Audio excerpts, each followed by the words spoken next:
Louis, I was sure you would stay. I'm proud of you. You have made the right choice. You must have been disappointed not to have been able to speak to Sarah one last time. I would have liked her to tell you herself. Well, I guess I'll never know now. True. Even so, there is one more thing I haven't told you about her. Sarah was my daughter. What? But why didn't you tell me the truth about her? I thought that might be too many truths to absorb at one time. I intended to tell you afterwards. You were in a hurry, so I made a decision. You've been able to understand and choose for yourself. How do you feel? Hard to say. Confused about everything? I have to admit, it's been a lot to take in such a short amount of time.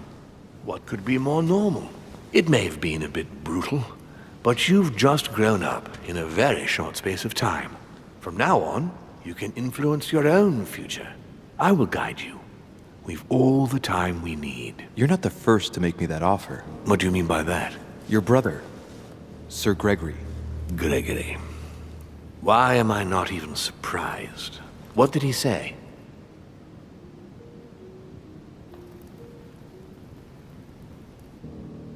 According to him, the family is a prickly subject for you. He exaggerates. I don't have problems with all our family, far from it. I admit I find it difficult to follow the path set out before me sometimes. I don't share their vision, and they don't understand me. They find you unstable. I don't impose anything on anyone. I'm just following my own path. But where does it lead? I suppose I should explain. For centuries now, demons have emerged in and around great leaders all over the world. But like true tyrants, they have governed with an iron fist in a studded glove. That's the impression I get. But you see, people's discontent is increasing, and they are too high up to hear it. They take themselves for gods. Sooner or later, the people will turn against us, just as they have in the past. Each time it's happened, many of us have died. We must master the humans, yes, but gently. And the best way of doing that is by allowing them a free choice, Louis.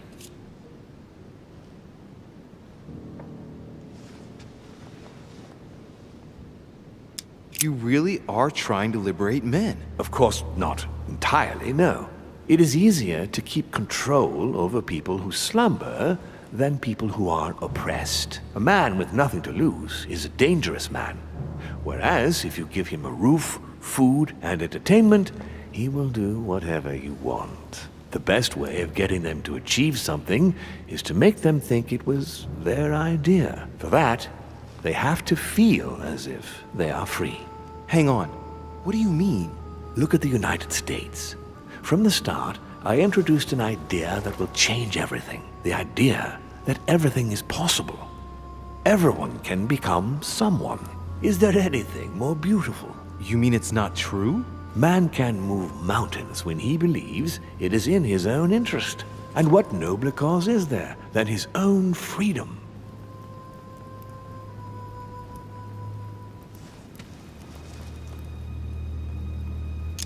Do you have any more examples? Of course. Talk to me about slavery. Well, take the slave trade, for example. It's an archaic practice that simply has to stop. Today, black slaves of America work for free and in unbearable conditions. Tomorrow, if you free the blacks and offer them work along with a salary, they will bless you for it. Then, they will be integrated into the system. They will be taxable. Once they are free, they will have to work for a roof, pay taxes, and feed their families. Maybe we could take away the civil rights of prisoners, for example. In this way, we'll keep control of all those who respect the system and benefit from the others as a workforce. But the most important of all has already been laid. The foundation stone. Freedom of speech. The First Amendment of the Constitution. There must be opponents to every project. So, above all, don't develop a one-track approach. Otherwise, man won't have enough room for expression to feel free. If man sees his chains, he will only want to break them. If we give men the feeling that they are free, I am convinced that they will exceed their limits. And it is only from that condition that humanity shall rise up. But do you want to dominate or raise humanity higher? I want it to advance. I want it to progress. Man is our vessel. If he progresses, then so do we. Wouldn't you like to know what we really are? Who do you mean? Demons? Yes, us.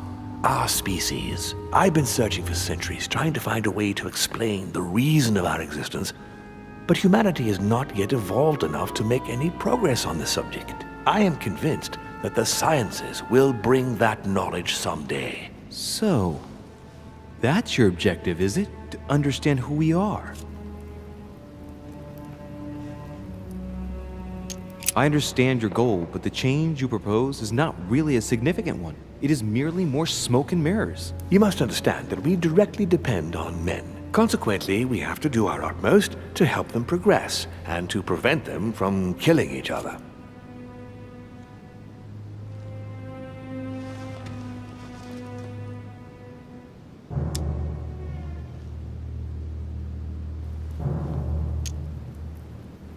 As we have the power to influence their will, why not impose the desire to live in peace? We do exactly that, on a regular basis. But a leopard cannot change its spots. When the person that you inspired dies, you have to start all over again with the next one. It's painstaking work, Louis. Our family clings to its privileges and to the past, and that's how they are putting us in danger. The time has come for change. Now that you know your true nature, there are still a few things I need to teach you. What do you mean exactly? A new skill, and not the least, Louis. It's about taking control of a person.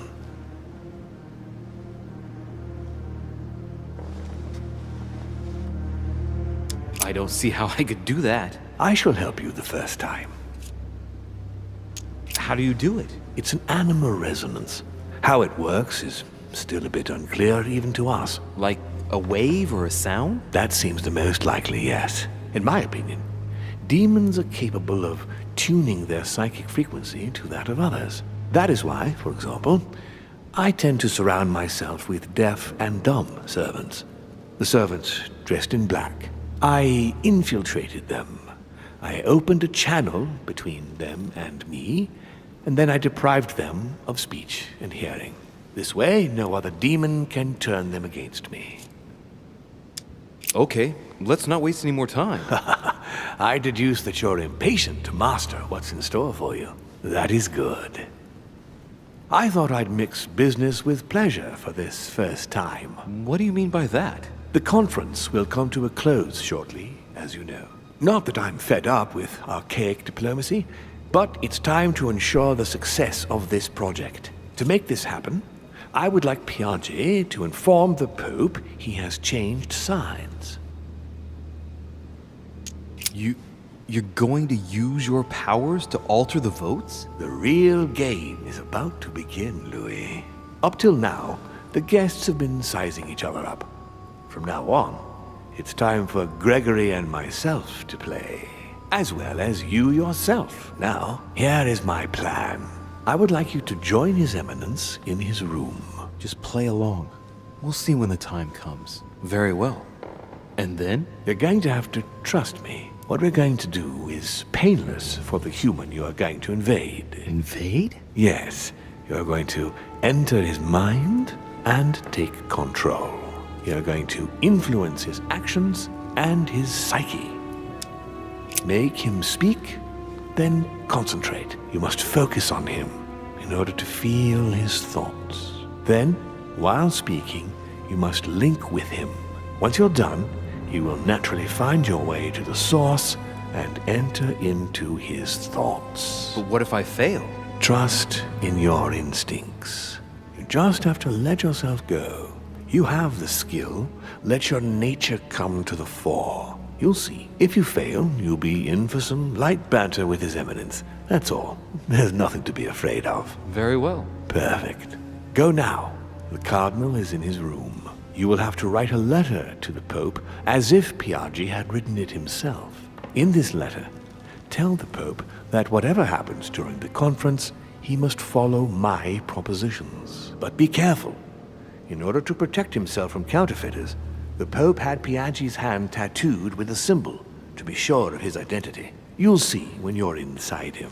You'll understand. Once it's written up, just bring it back to me and I'll send it off immediately. All right, I'll take care of it.